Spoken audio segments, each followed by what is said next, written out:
You know what ruins a family holiday most often? Not the weather, and not even the kids. It's that moment when you look at your photos afterwards and think, it was beautiful, but it doesn't feel like anything. This happens a lot with yacht trips. People film the sea, the sunsets, the drone shots, and later they realize they can't remember what this journey felt like for their family. If you want your yacht holiday to look like a movie, don't start with the camera. Start with intention. Before you even leave the marina, decide what scenes you want to keep. Not shots, scenes. The first morning when the kids run barefoot onto the deck. Quiet coffee at anchor.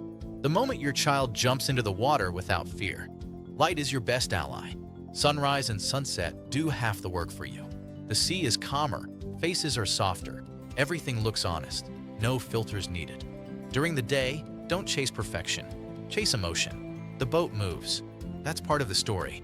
Stabilization isn't about fancy gear. Sometimes it's just standing still, breathing slowly, filming short moments. Real footage almost always feels stronger than perfect footage. Protect your gear, but don't let it control the holiday. A salt water cover, a quick wipe, and putting the camera away, that's enough. Then go back to living the moment. And most importantly, film rituals, not views. How you prepare for swimming. Kids eating fruit on deck. Evenings when everyone watches the water together. That's where the story lives. When you edit, don't try to show everything. One day, one emotion, one rhythm. Let the video capture the feeling, not the route. So when you watch it later, you're back there again. Not just on a yacht, but inside your family time.